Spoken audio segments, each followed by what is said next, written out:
আর আমাদের তো আপনারা যারা বর্তমান যদি সংবিধান এটা বহাল থাকে তাহলে নিয়ম অনুযায়ী 29 সাল পর্যন্ত তো আওয়ামী লীগ এখন পর্যন্ত ক্ষমতায়। বর্তমানে যে অন্তর্বর্তীকালীন সরকার রয়েছে তাদেরও মূল দায়িত্ব কর্তব্য প্রধান উপদেষ্টা বলেছেন যে এখানে মৌলিক সংস্কার হবে, এরপরে দৃশ্যমান বিচার হবে, তারপরে জাতীয় নির্বাচন হবে।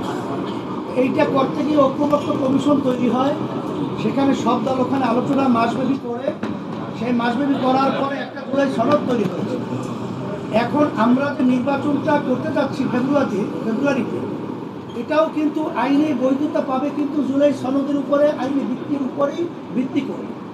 সেখানে জুলাই সনদটা যদি আইনি ভিত্তি না পায় সেখানে নির্বাচনও কিন্তু বৈধতা থাকবে না এবং অন্যান্য সরকারও যদি বৈধতা থাকবে না। আর আমাদের তো আপনারা যারা বর্তমান যদি সংবিধান এটা বহাল থাকে তাহলে নিয়ম অনুযায়ী 29 সাল পর্যন্ত তো আওয়ামী লীগ এখন পর্যন্ত ক্ষমতায়। এখানে আমাদের মূল গুরুত্বপূর্ণ বিষয় হলো জুলাই সনদের আইনি ভিত্তি পাওয়া। তাই সেখানে যদি ঐক্যমত্য কমিশন সেখানে জুলাই সনদের আইনি ভিত্তির ব্যাপারে আমরা ঐক্যমত পোষণ করেছি, বিএনপি সহ সবাই, যে গণভোটের মাধ্যমে এটা আইনি ভিত্তি দেওয়া, সেখানে সময়কাল নিয়ে সেখানে দ্বিমত তৈরি হয়েছে। আমরা চাইছি সেটার গুরুত্ব আলাদা হওয়া উচিত। এই জন্য আগে যদি গণভোট হয়, আইনি ভিত্তি হয়, তারপর জাতীয় নির্বাচন তার ভিত্তিতে হয়, তাহলে সেখানে কোনো প্রশ্ন থাকে না। সেখানে বিএনপি যে বলছে একই দিনে গণভোট এবং সেখানে জাতীয় নির্বাচন, তাহের ভাই বলেছেন, মামুন ভাই বলেছেন যে আসলে সেখানে ওইটার গুরুত্ব থাকে না। তখন কিন্তু এখানে জুলাই সনদ ভিত্তি পাওয়ার জন্যে যে না ভোটের ব্যাপারটা সংখ্যা যদি পরিমাণ কম হয় তখন কিন্তু আবার একটা প্রশ্ন উঠতে পারে যে এখানে জুলাই সনদের ব্যাপারে যেমন উল্লেখযোগ্য কোনো ভোট না আসায় আমরা এটা কোনো গুরুত্ব দিব না, এই ধরনের সংখ্যা কিন্তু আমাদের রয়েছে।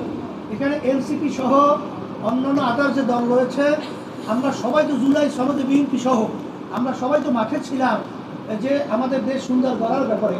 তারা কেন এই ব্যাপারটাকে গড়িমসি করছে এটা কিন্তু আমাদের বুঝে আসেও না, এটা আমাদের বুঝে ধরেও না। এখন তারা কি কোথা থেকে এই চিন্তার মাধ্যমে এটা বলছে এটা আমরা বুঝছি না। এখানে খরচের কথা বলছে এবং এরকম নজির কোনো তামাম দুনিয়ার মধ্যেও নাই যে একই দিনে কোনো একটা, কারণ আগে বাংলাদেশে তো আমাদের গণভোট হয়েছে, সেখানে কি জাতীয় নির্বাচনের সাথে একত্রিত হয়ে কোনো গণভোট হয়েছে এরকম ইতিহাস তো নাই।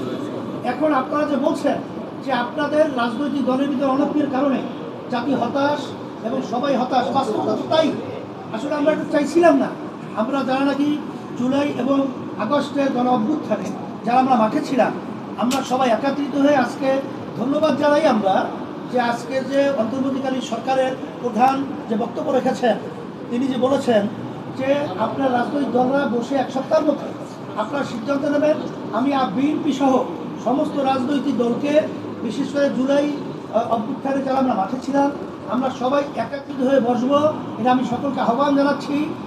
আমরা একত্রিত বসে এই সমস্যাকে সমাধান করার জন্যে আমি এটা সকলকে আমি উদাত্ত আহ্বান জানাচ্ছি দেশের সুন্দর এবং জনগণের কল্যাণের জন্যে। এটা আপনাদের সাংবাদিক ভাই বন্ধুদেরকে বলবো, আপনাদের সহযোগিতা আমরা কামনা করছি। কিন্তু আমরা এই রক্ত এবং এই মায়ের কোল হারা সন্তানগুলো এবং চক্ষু হারানো, পঙ্গু হওয়া, এইটা আমরা বৃথা হতে দেবো না।